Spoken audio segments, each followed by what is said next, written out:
बे 5 बोसोर बायनाय नावआवहाय सोर गाखोबाय थाबावनो बेयाव थाबाय थानांगौला गोदोलांगोन दैसो मोनलोंगुलायगोन बेखौ साननानैहाय आङो दिनैहाय इउपिपिएलआव जगदान जाबाय। राइट टाइम राइट डिसिजनखौ लानानै आङो दिनैहाय इउपिपिएलआव जगदान जाबाय। बिपिएल सरकारा मोनसे आलु गेसाव बायदि बेयाव जाया थागोन बे सेवहाजोबगोन आरो बिपिएलआवथ' जिर' जानो थांगासिनो दं दा इउपिपिएलआव हाबगासिनो। गिबियावनो आं बेखौबो जोंनि मिडियामोनखौ हामबाय होनदों। आंनि बुंनांगौआ बेनो जे बे 5 बोसोर बायनाय नावआवहाय सोर गाखोबाय थाबावनो बेयाव थाबाय थानांगौला गोदोलांगोन दैसो मोनलोंगुलायगोन बेखौ साननानैहाय आङो दिनैहाय इउपिपिएलआव जगदान जाबाय। आङो बिपिएफनि इउथ नांगोलबाङानि सेक्रेटारिमोन प्राइमारिनि।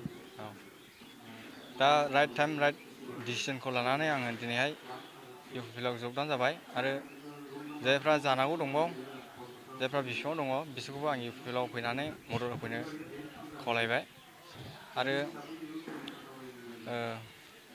रुजुनानै नायोब्ला 17 बोसोराव हाग्रामा सारआ मा मावदों आरो 5 बोसोराव इउपिपिएलआ मा मावदों बेयो रुजुजाया।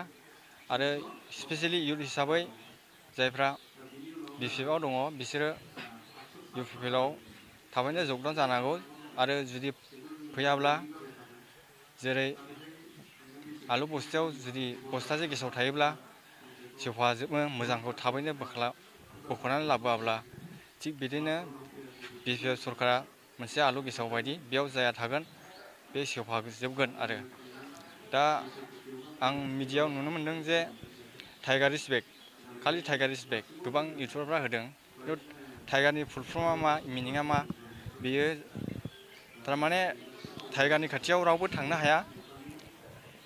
जुदि टाइगारनि खाथियाव सोरबा दम दङब्ला थांनो हागोन आरोखि जुदि थाङोब्ला जे मानसिखौसो बियो जागोन। बिनिखायनो जुदि थारैनो जुदि टाइगारा बिटिसिखौ जुदि सलायना फैयोब्ला अब्ला बिनि मिनिङा मा होनो बिटिसिखौ बुरख्ला बुरसि जानाय बिदिसो जागोन आरोखि। निसिमा हिसाबै लाइमोनफ्रा माबायदि दा निसिमा हिसाबै बिपिएफआवथ' जिर' जानो थांगासिनो दं दा इउपिपिएलआव हाबगासिनो बेनो आरोखि।